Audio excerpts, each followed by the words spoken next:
Hey everyone, welcome back to Ontario Gardening. So today I'm going to show you, for those of you who have dead mums, or maybe you're about to have dead mums, Thanksgiving's almost over, and you're about to get rid of them, don't. You can actually repurpose these and make them a beautiful piece for your front yard for the upcoming Christmas holiday. Which is perfect because if you're not growing these yourself and you're buying these, they can get really expensive. So all you need for this is spray paint. Whatever color you want, doesn't really matter. All you need to do in order to prep these is you just need to make sure none of these are wet. If you have things that have died off, just put them under some sort of covering. I'm under my gazebo right now and they've been under here for a couple of days just to make sure that no rain has gotten on these because I really want them to be dead and dry to make sure that the paint adheres to this. The other awesome thing about these is we're basically using these in lieu of a pine planter or a cedar planter. It's going to be a Christmas planter. So you can go ahead and I'll show you that in a second. And anything you would put inside of a Christmas planter, like pine cones, ornaments, bows, ribbons, any of that kind of stuff, you can do in here. Because those Christmas planters over the year have gotten out of control in price. So we're going to go ahead and move this to a safe space for spray painting, whatever that looks like for you. Now the one thing to note about this is once we've spray painted it, it's no longer suitable for compost. So that's the one kind of con of this situation, but if we're really trying to get our bang for our buck here, it's okay that we'll throw them in the garbage.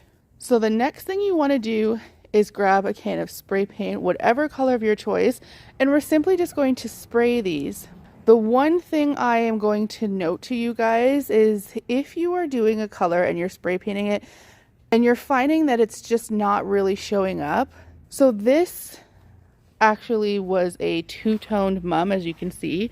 So it had like dark red blooms and then it was yellow on the here. So the probability of this spray paint showing up on there is going to be a lot higher. Like the color is going to be a lot more vibrant because we're starting off with a lighter bloom than it will be on this side. I'm going to do silver today. And so what I was going to say is, as a way to help any color you put on here be super vibrant, no matter what color bloom you had, you can do white first. So I might show you, let's show you the difference between just spraying straight silver and then spraying the white first, letting it dry, and then silver on top, because of course with painting anything, it's going to pop better. So I have silver and gold here. Now I just want to throw out there that these are already paints that I already have. I'm a major crafter. I spray paint everything that I possibly can. So I already have these on hand. If you went out and bought all of this spray paint, like this is like $50, $60 worth of spray paint here, this craft is not going to be worth it anymore. You're looking to really just get one if possible. But spray paint is usually good for coverage. I'm going to show you, I'm going to actually like just layer on both of these and show you just so you kind of have an idea.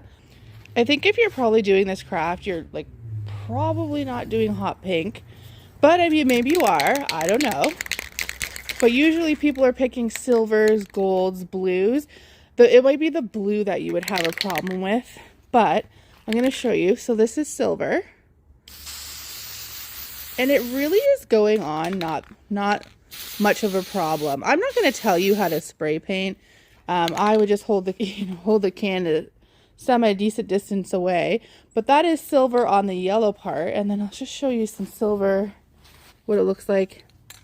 Excuse me, I'm going to need you to not be involved in this specific situation. So this is kind of what it looks like on here. So see, using a silver is going to be phenomenal on either dark or light buds. No white needed. Now let's see what the gold looks like over here. And I'll zoom in for you guys. Okay. So this is the glitter top gold, but I also have like this metallic gold. We'll see if there's a big difference. I've personally never tried the gold before. I have a specific decor, and gold is not it. So it's not really doing too much on this side. Let's see how it looks on a lighter flower. On a lighter flower, it just looks like it's, or still the lighter flower. Let me put down the white first, and then we'll see. Actually, maybe I could just go right over top of this right here.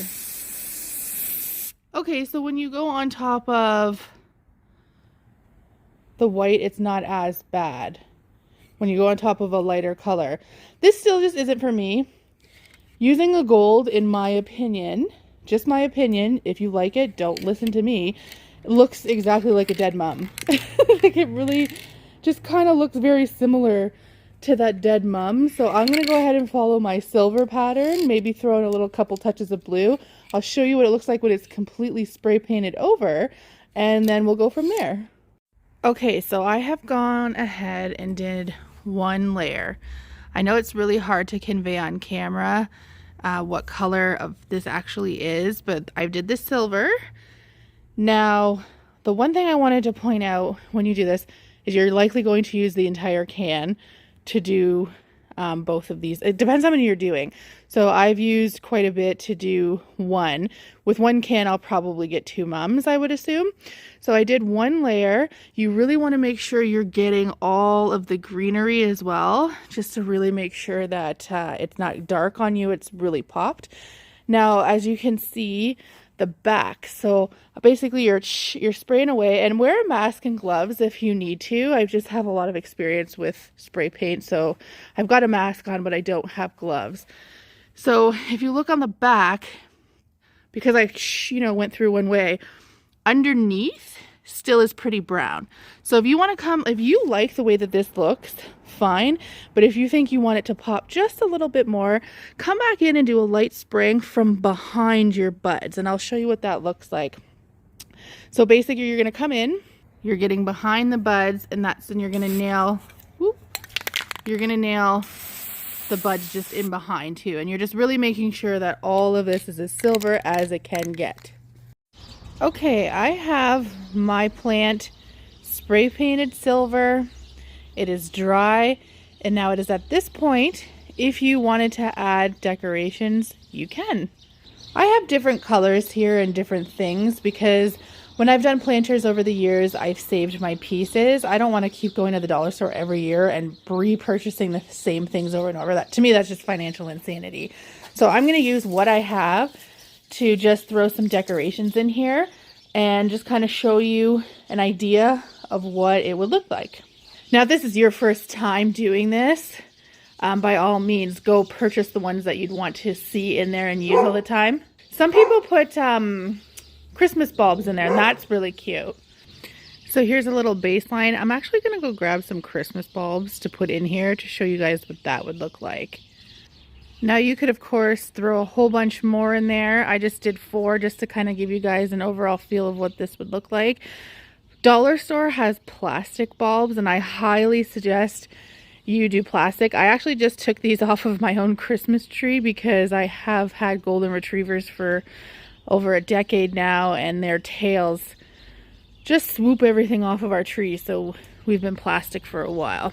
But this is a perfect easy project to upcycle something you already have. It is super cute. Spray painting your mums, easy peasy. Talk to you later. Bye.